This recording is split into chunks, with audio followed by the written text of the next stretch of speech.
Kemudian yang kelima,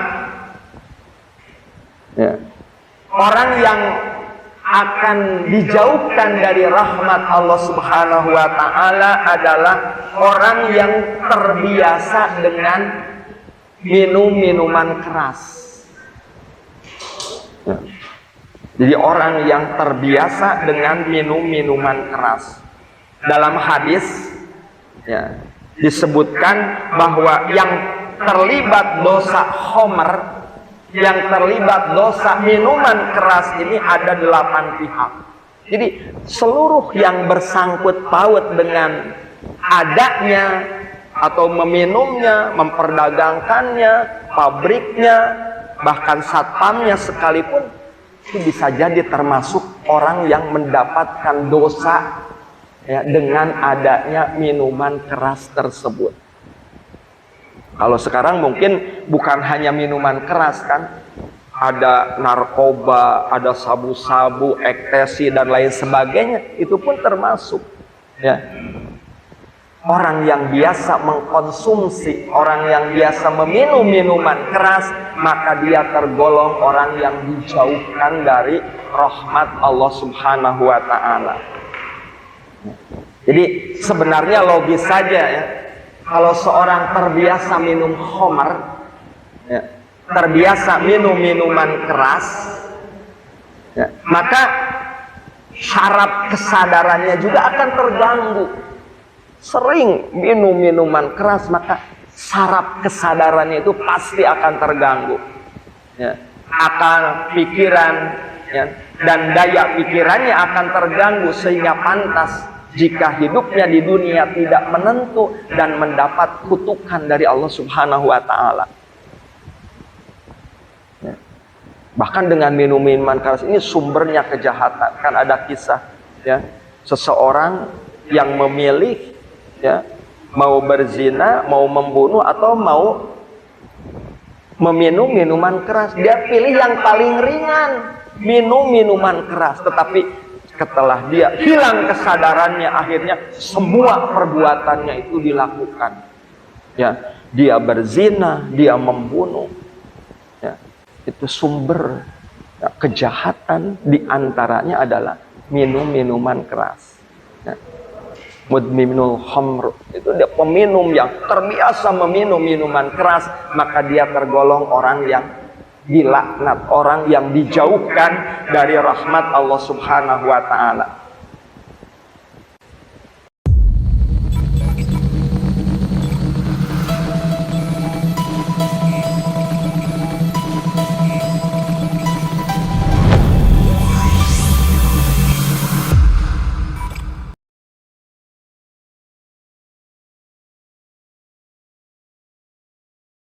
وَإِذَا قِيلَ لَهُمْ لَا تُفْسِدُوا فِي الْأَرْضِ قَالُوا إِنَّمَا نَحْنُ مُصْلِحُونَ أَلَا إِنَّهُمْ هُمُ الْمُفْسِدُونَ وَلَكِنْ لَا يَشْعُرُونَ وَإِذَا قِيلَ لَهُمْ آمِنُوا كَمَا آمَنَ النَّاسُ قَالُوا أَنُؤْمِنُ كَمَا آمَنَ السُّفَهَاءُ أَلَا إِنَّهُمْ هُمُ السُّفَهَاءُ وَلَكِنْ لَا يَعْلَمُونَ.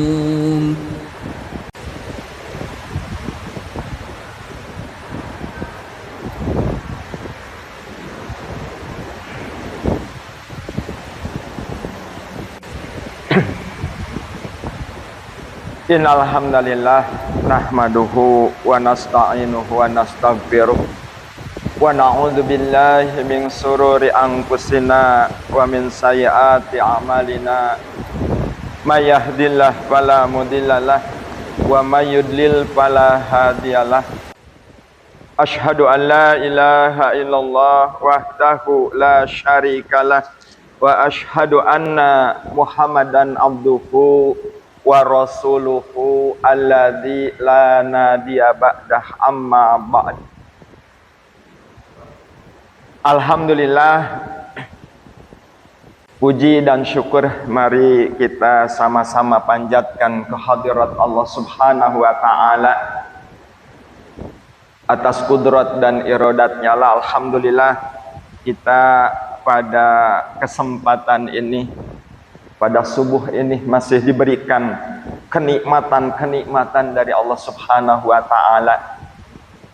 Nikmat sehat, nikmat sempat, dan juga nikmat keimanan yang disertai dengan hidayatul taufik dan juga inayahnya. Alhamdulillah mampu mendorong kepada kita sehingga kita bisa melaksanakan perintah Allah Subhanahu wa taala, yaitu untuk mencari ilmu yang mudah-mudahan hadirnya kita di majelis ilmu ini mendapatkan limpahan rahmat dan juga magfirah dari Allah Subhanahu wa taala.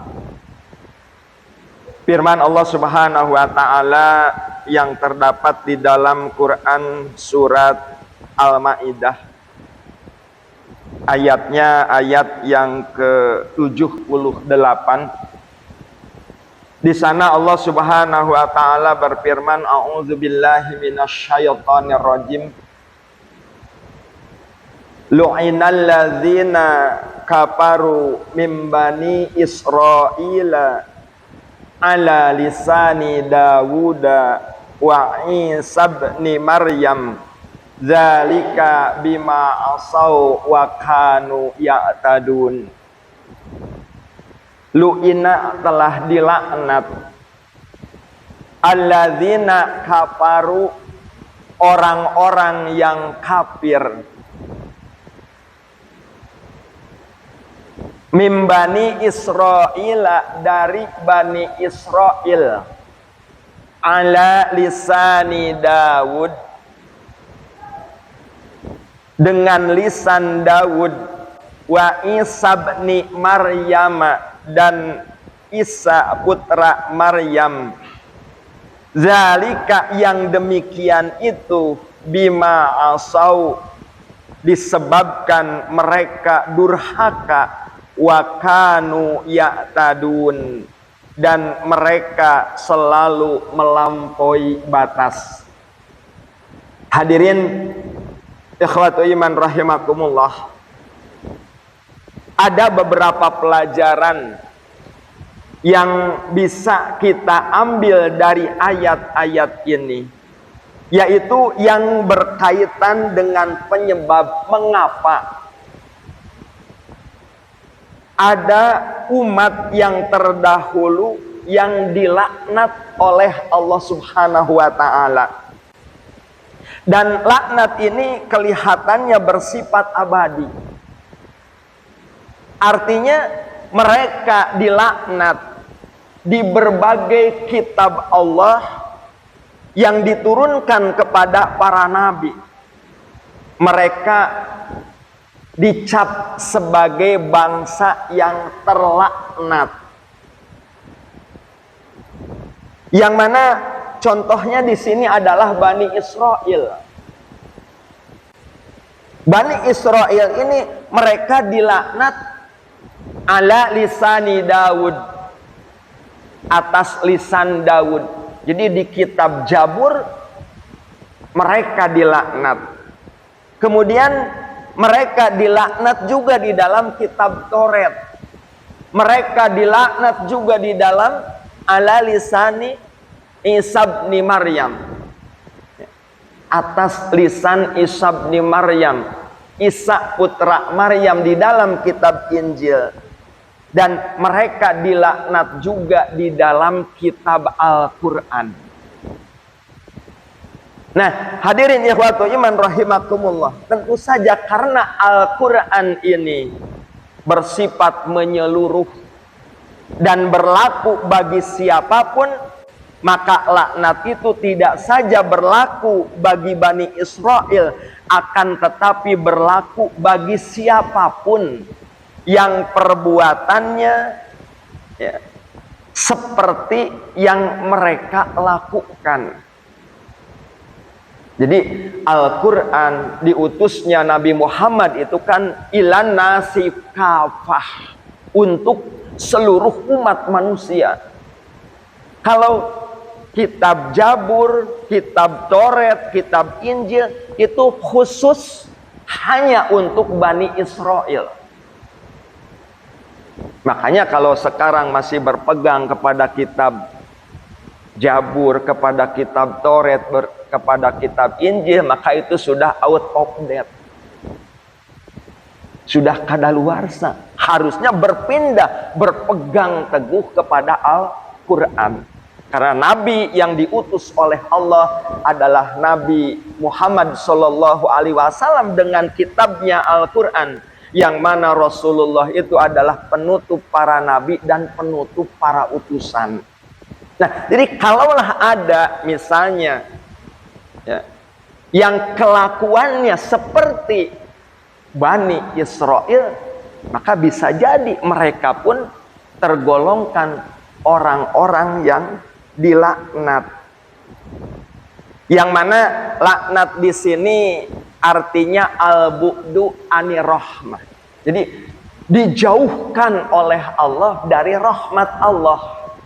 Jadi dilaknat, dikutuk itu artinya al-bu'du ani rahmah. Dijauhkan dari rahmat Allah Subhanahu wa ta'ala. Nah, orang yang dilaknat oleh Allah, orang yang dijauhkan ya, dari rahmat Allah, maka mereka hidupnya itu akan selalu gelisah. Ya. Tidak ada ketenangan. Mereka banyak yang memusuhi. Ya. Baik yang dihadapi mereka secara individu maupun mereka secara kelompok. Buktinya sekarang Bani Israel. Ya.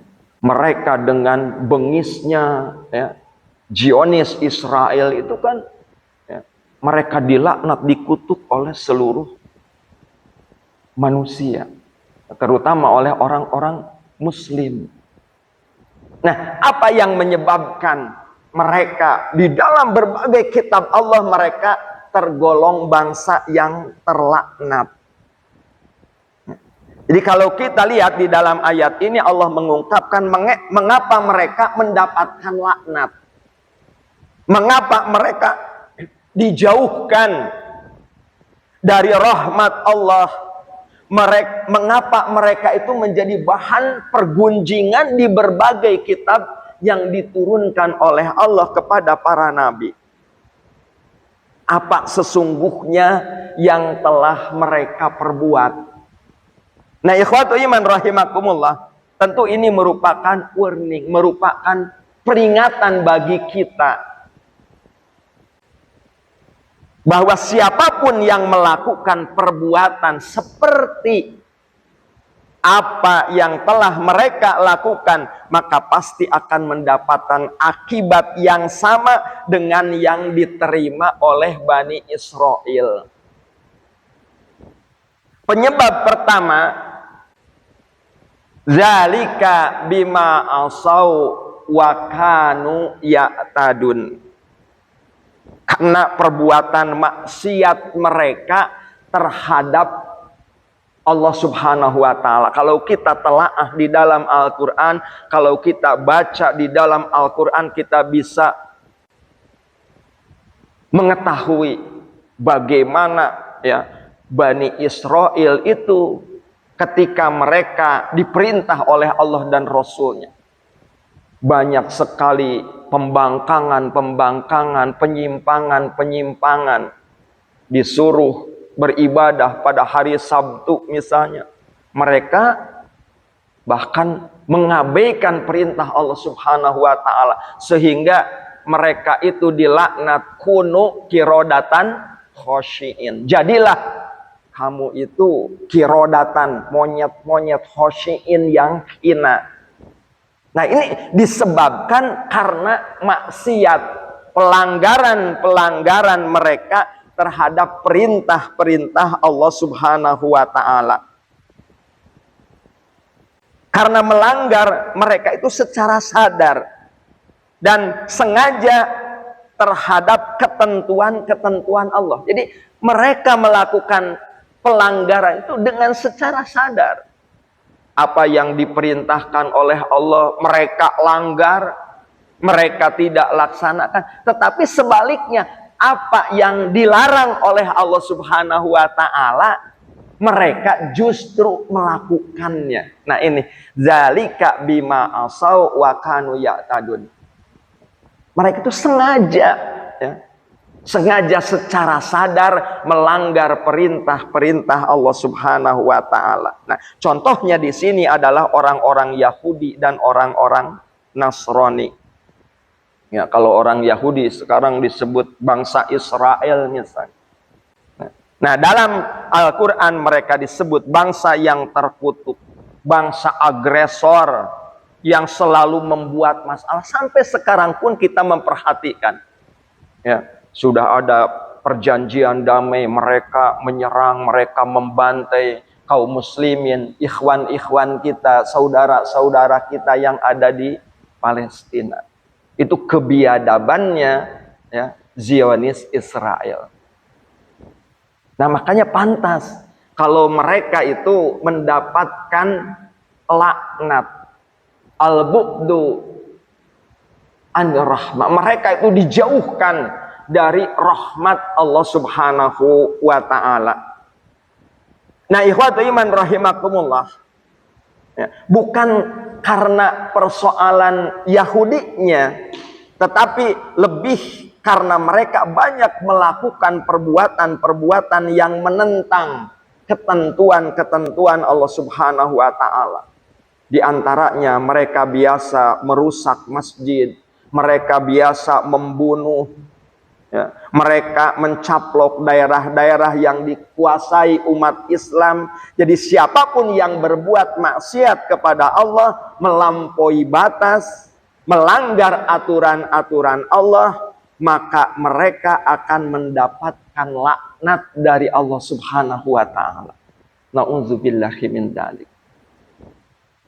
Hadirin ikhwatu iman rahimakumullah, di dalam sebuah hadis kita lihat ada beberapa hal yang menyebabkan Allah murka.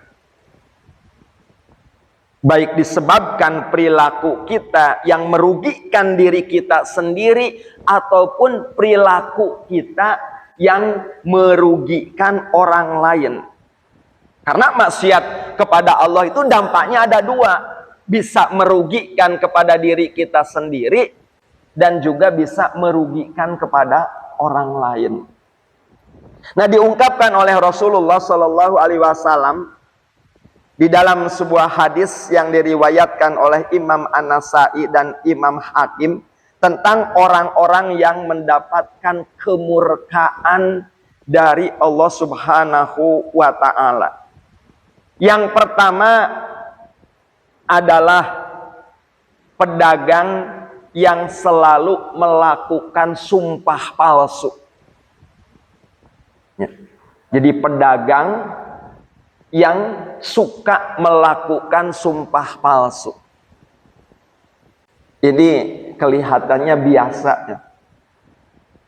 Kalau pedagang, ya, di pasar-pasar itu banyak, tidak seluruhnya, tapi banyak yang ketika berdagang itu melakukan sumpah palsu. Karena apa? Karena ingin dagangannya itu terjual, karena ingin dagangnya itu laris, ya.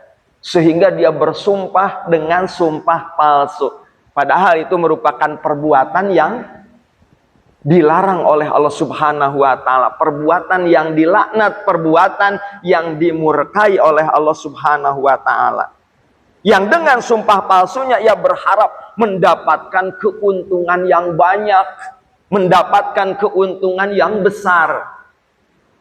Tetapi di dalam hadis ini bukan hanya pedagang saja, termasuk pejabat misalnya yang bersumpah palsu, atau rakyat sekalipun yang bersumpah palsu, maka tergolong orang yang terlaknat, orang yang dimurkai oleh Allah Subhanahu wa taala. Kemudian yang kedua adalah orang fakir yang sombong. Wal ailu majhub. Jadi orang yang fakir tetapi sombong. Lamun cek sunah mah pangintennya teu aya pupurieunana deui gitu. Surup kapatutna gitu. Keur mah fakir sombong gitu.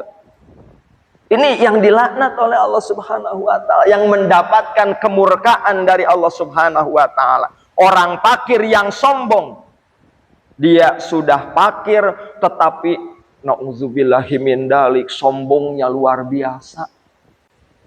Tidak mau beribadah kepada Allah, tidak mau mendengarkan nasihat-nasihat yang baik dari orang lain. Bukan berarti orang yang kaya kalau sombong itu bagus, bukan. Apakah mau yang kaya, mau yang fakir, kalau sombong itu juga semuanya jelek, dimurkai oleh Allah Subhanahu wa taala. Tetapi ini mah keur mah fakir sombong gitu. Naon nurek disombongkeunana. Ya. Ini yang mendapatkan kemurkaan dari Allah Subhanahu wa taala. Jadi orang yang fakir dan dia bertingkah sombong. Ya. Barangkali inilah fenomena di masyarakat kita bahwa banyak orang yang fakir. Orang yang fakir itu orang yang sangat membutuhkan. Orang yang sangat membutuhkan, orang yang serba kekurangan, tetapi dia sombong. Banyak di masyarakat kita yang hidupnya di bawah garis kemiskinan, tetapi sombong, takabur, tidak mau mentaati, tidak mau beribadah kepada Allah Subhanahu wa taala. Kalau di dalam bahasa hadis, yang dimaksud dengan sombong itu batorul haq wa ghamtun nas. Batorul haq, menolak hak, menolak yang benar, menolak yang baik, wal ghamtun nas, dan menghinakan sesama manusia. Dia tidak mau beribadah, dia tidak mau dinasehati dengan nasihat-nasihat yang baik. Inilah golongan yang kedua yang dimurkai oleh Allah Subhanahu wa taala, dijauhkan dari rahmat Allah Subhanahu wa taala. Kemudian yang ketiga, syaikhun zani, orang tua yang berzina. Nauzubillahi min dzalik. Teu aya pupurieunana deui nya. Nurus tunjung geus kolot masih berzina. Nauzubillah summa nauzubillah. Ini yang dilaknat oleh Allah. Ini yang dimurkai oleh Allah. Ini yang dijauhkan dari rahmat Allah Subhanahu wa taala. Syaikhun zani. Orang tua yang berbuat zina. Ini pun bukan berarti kalau orang muda ya, yang masih muda ya, berzina itu lebih baik. Tidak, ya. Sama. Itu juga dimurkai oleh Allah.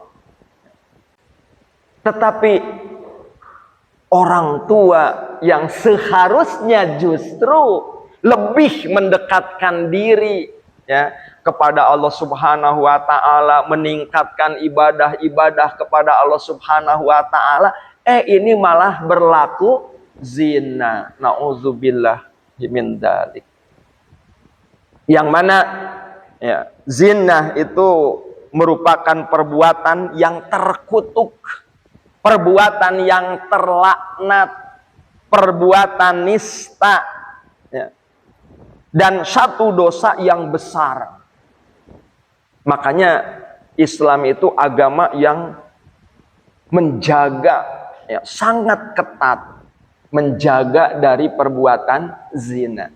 Wala taqrabuz zina, janganlah mendekatinya pun. Itu dilarang oleh Allah Subhanahu wa taala, apalagi melakukannya.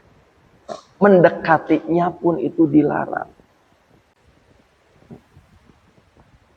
Di dalam hadis dijelaskan bahwa Rasulullah Shallallahu alaihi wasallam beliau bersabda, "Ana la usabbihun nisa." Aku itu tidak suka bersalaman dengan kaum wanita.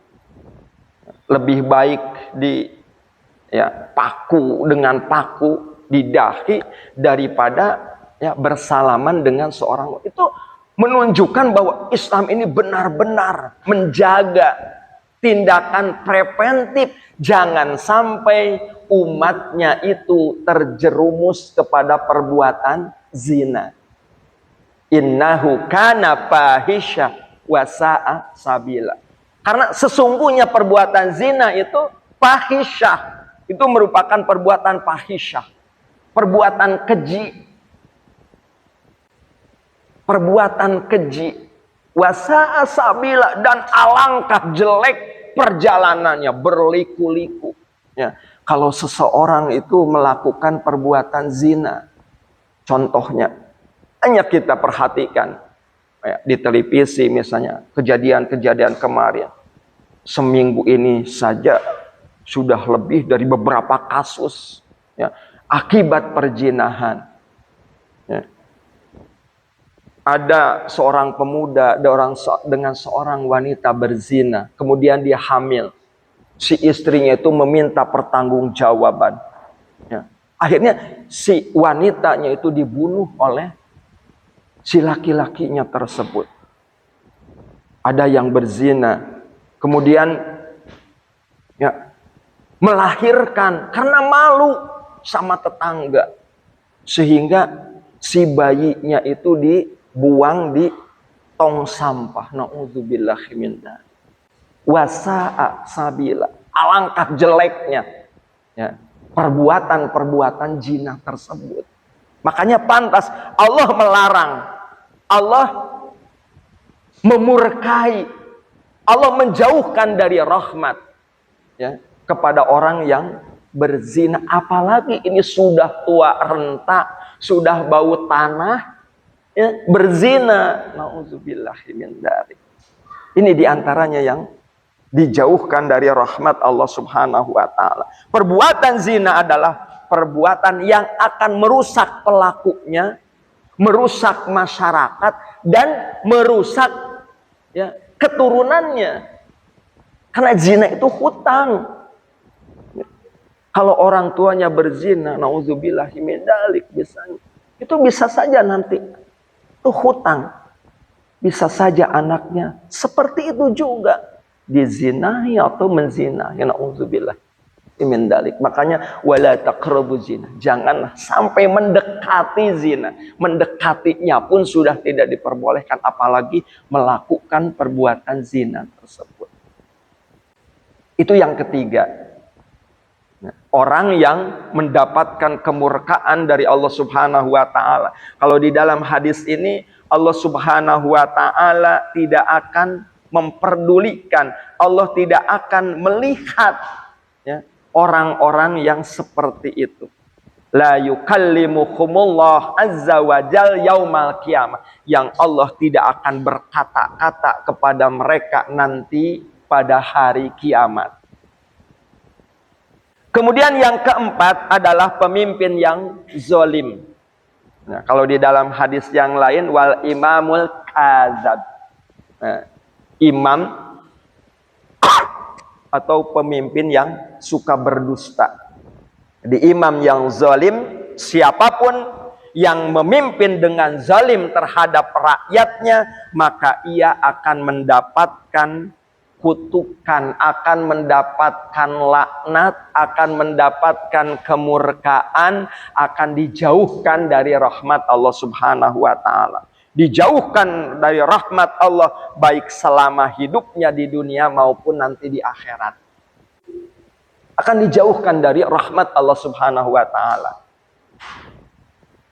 Sebaliknya ya, kalau pemimpin itu adil ya, di dalam sebuah hadis ya, ada 7 golongan yang akan dilindungi oleh Allah, la dillu illa dillihi.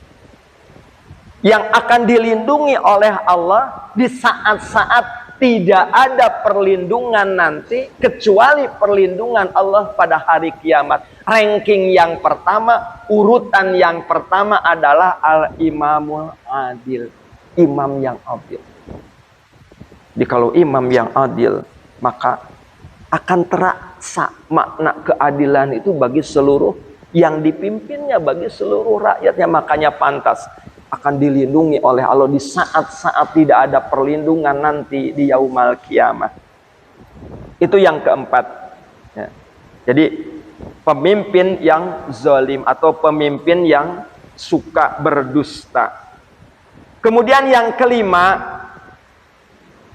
ya, orang yang akan dijauhkan dari rahmat Allah Subhanahu wa taala adalah orang yang terbiasa dengan minum minuman keras. Ya. Jadi orang yang terbiasa dengan minum minuman keras. Dalam hadis, ya, disebutkan bahwa yang terlibat dosa khomer, yang terlibat dosa minuman keras ini ada 8 pihak.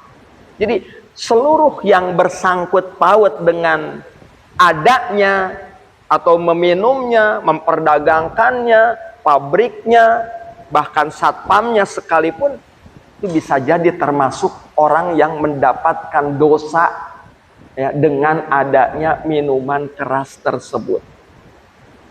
Kalau sekarang mungkin bukan hanya minuman keras kan, ada narkoba, ada sabu-sabu, ekstasi dan lain sebagainya, itu pun termasuk. Ya. Orang yang biasa mengkonsumsi, orang yang biasa meminum minuman keras, maka dia tergolong orang yang dijauhkan dari rahmat Allah Subhanahu wa taala. Jadi sebenarnya logis saja, ya. Kalau seorang terbiasa minum khamar, ya, terbiasa minum minuman keras, ya, maka syaraf kesadarannya juga akan terganggu. Sering minum minuman keras, maka saraf kesadarannya itu pasti akan terganggu. Ya. Akal pikiran, ya, dan daya pikirannya akan terganggu, sehingga pantas jika hidupnya di dunia tidak menentu dan mendapat kutukan dari Allah Subhanahu wa taala. Ya. Bahkan dengan minum minuman keras ini sumbernya kejahatan. Kan ada kisah, ya, seseorang yang memilih, ya, mau berzina, mau membunuh, atau mau meminum minuman keras. Dia pilih yang paling ringan, minum minuman keras. Tetapi setelah dia hilang kesadarannya, akhirnya semua perbuatannya itu dilakukan. Ya, dia berzina, dia membunuh. Ya, itu sumber, ya, kejahatan diantaranya adalah minum minuman keras. Mudminul khamr, itu dia peminum yang terbiasa meminum minuman keras, maka dia tergolong orang yang dilaknat, orang yang dijauhkan dari rahmat Allah Subhanahu wa taala. Itu yang kelima. Kemudian yang keenam, yang mendapatkan kemurkaan dari Allah adalah aklur riba. Orang yang suka memakan harta riba. Nah, ini sebenarnya di masyarakat kita itu, ya, sudah banyak orang yang terjerumus, ya, melakukan perbuatan-perbuatan riba, transaksi riba. Jika sistem ekonomi yang diterapkan di masyarakat kita adalah sistem ribawi, maka berarti hal itu akan mendatangkan kemurkaan dari Allah Subhanahu wa taala. Jadi teori apapun juga, jika jalan keluar dari krisis masih menggunakan sistem ekonomi riba, maka tidak akan menyelesaikan masalah. Ya, kesulitan ekonomi diatasi dengan riba misalnya, itu tidak akan menyelesaikan masalah. Karena apa? Karena ada unsur ek yang tidak bisa dinalarkan. Ya, kalau riba itu ada unsur ek yang tidak bisa dinalarkan. Apa itu? Kemurkaan dari Allah Subhanahu wa taala. Riba itu akan dicabut keberkahannya oleh Allah Subhanahu wa taala. Makanya pantas orang yang makan harta riba, orang yang bertransaksi riba, ya, maka dia mendapatkan laknat, kutukan, dijauhkan dari rahmat Allah Subhanahu wa taala. Bahkan ya, di dalam Al-Qur'an juga ditegaskan oleh Allah Subhanahu wa taala, yamhaqullahu riba wa yurbis shadaqah. Allah akan menghancurkan riba wa yurbis shadaqah, dan Allah akan menumbuh suburkan sedekah. Di dalam hadis juga dijelaskan riba itu mungkin tadinya awalnya banyak tetapi akan berkurang. Awalnya banyak akan menjadi sedikit. Kenapa? Dicabut keberkahannya oleh Allah Subhanahu wa taala. Kalau sedekah dilipat gandakan, ditumbuh suburkan, ya.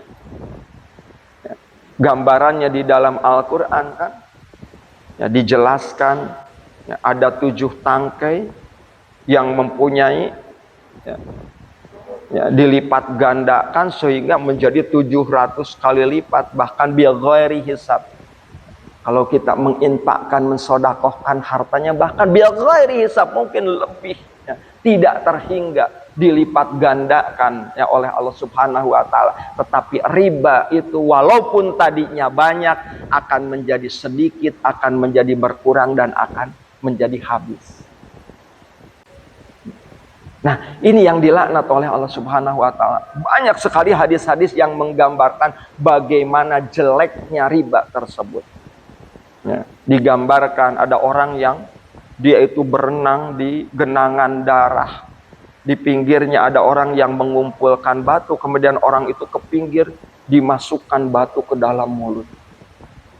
Ada juga hadis yang menggambarkan bahwa orang yang suka makan harta riba itu, dia akan diinjak-injak nanti di akhirat oleh pasukan-pasukan Fir'aun. Padahal di dalam hadis itu dijelaskan Fir'aun itu adalah orang yang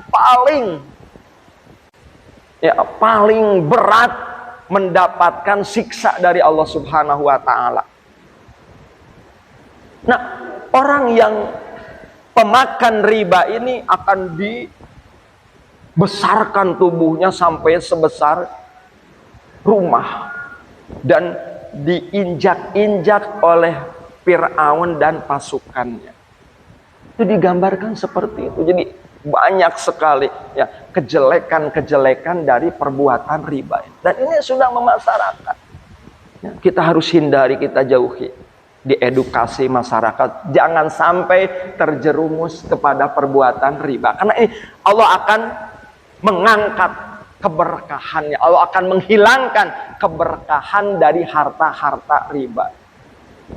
Nah, sekarang kan banyak ya, rentenir keliling kampung.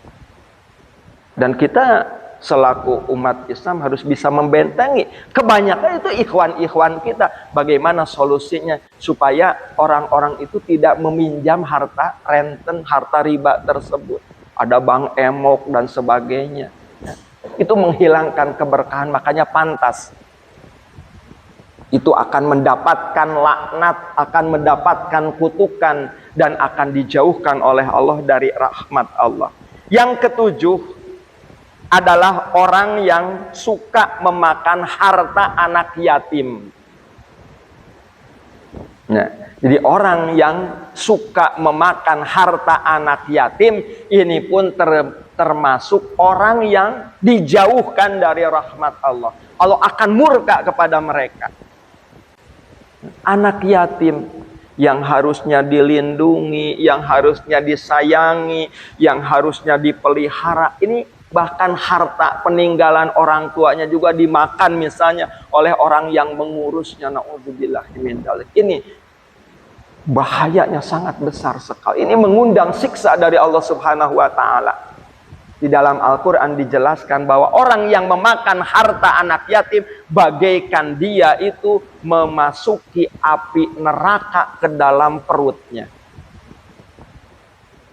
Orang yang memakan harta anak yatim. Ataupun Rasulullah Shallallahu Alaihi Wasallam memotivasi supaya kita itu senang memelihara anak yatim. Kata Rasulullah, anak wakafil yatim kahataini fil jannah. Aku dengan orang yang mengurus anak yatim ini kahatayani fil jannah, bagaikan dua jari ini nanti di surga. Ini akan bersama-sama dengan Rasulullah Shallallahu Alaihi Wasallam, orang yang suka memuliakan anak yatim.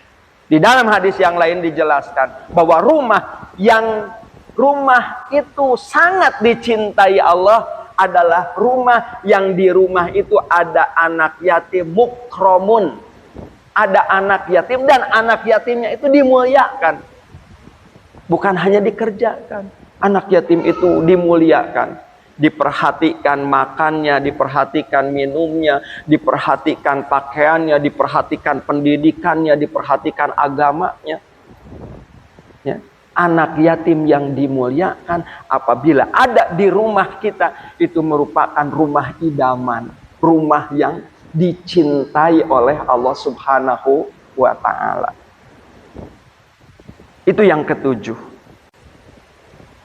Kemudian yang kedelapan, orang yang dijauhkan dari rahmat Allah adalah orang yang kasar terhadap kedua orang tua. Nah, ini orang yang al-bu'du anir rahmah, dijauhkan dari rahmat Allah. Apabila seseorang atau anak berlaku kasar kepada kedua orang tua, ini bahayanya ya, dan dosanya itu sangat besar. Orang yang durhaka uququl walidain, orang yang durhaka terhadap kedua orang tuanya.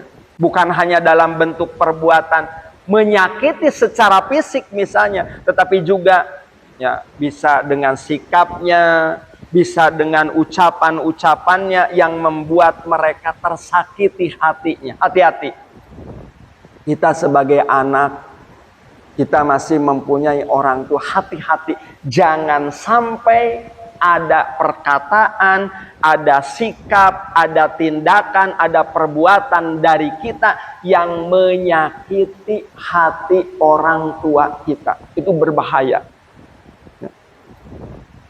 Yang mana kalaulah misalnya orang tua sudah meneteskan air mata saking tersakiti hatinya karena perbuatan atau ucapan si anak, maka rintihan batinnya tersebut akan langsung sampai kepada Allah Subhanahu wa Ta'ala. Hati-hati. Ini bahayanya kalau uququl walidain, kalau berdurhaka terhadap kedua orang tua. Bahkan durhaka kepada orang tua, maka ini merupakan ismam mubina. Ismam mubina itu adalah dosa yang akan dibalas oleh Allah Subhanahu wa Ta'ala bukan hanya di dunia, tetapi akan dibalas oleh Allah Subhanahu wa Ta'ala di akhirat. Jadi di dunia akan dibuktikan orang yang berdurhaka terhadap orang tua, jangankan nanti di akhirat, di dunia pun akan dibuktikan oleh Allah Subhanahu wa Ta'ala. Allah akan menurunkan siksanya kepada orang yang berdurhaka terhadap orang tua.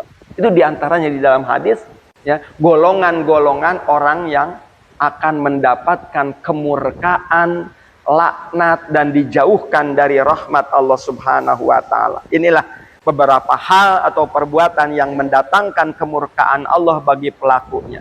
Dan ini merupakan contoh bahwa siapapun yang berlaku seperti itu, ya, maka akan mendapatkan laknat, kutukan dari Allah. Ini yang disebut dengan dzalika bima asau wa kanu ya'tadun. Yang demikian itu bima asau, nah, sebab mereka bermaksiat, sebab mereka berdurhaka, wa kanu ya'tadun, dan mereka melampaui batas. Jadi dia berbuat dosa, berbuat pelanggaran dengan sengaja, secara sadar dia berbuat pelanggaran itu terhadap Allah Subhanahu wa Ta'ala. Mudah-mudahan menjadi ilmu yang bermanfaat bagi kita, meningkatkan keimanan, ketakwaan, dan istiqomahnya kita di dalam beribadah kepada Allah Subhanahu wa Ta'ala. Amin ya Allah ya Rabbal Alamin.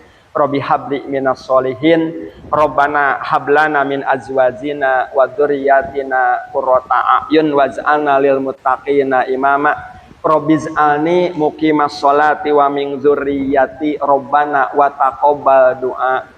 Allahumma anta rabbi la ilaha illa anta khalaqtani wa ana abduka wa ana ala ahdika wa wa'dika mastata'tu a'udzu bika min syarri ma sana'tu abu'u laka bi ni'matika alayya wa abu'u bi dambi faghfirli fa innahu la yaghfiru dzunuba illa anta.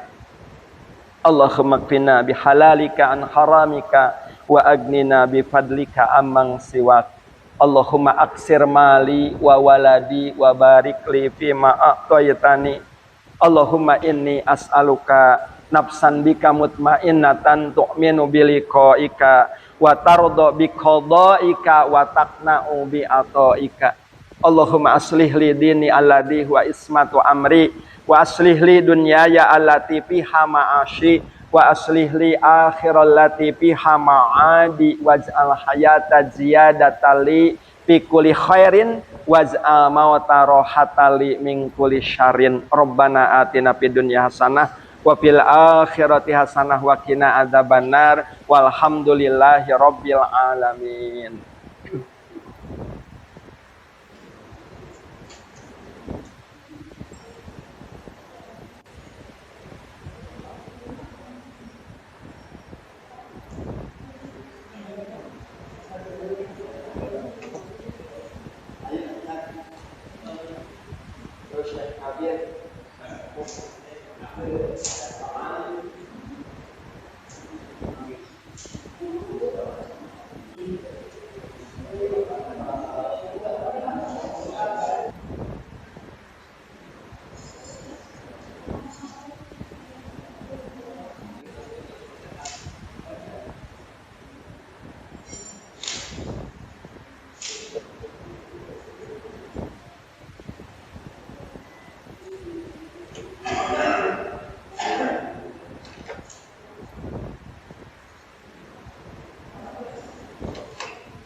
Kita boleh buka rokok berjamaah kepada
di ulama di Jerman 1,35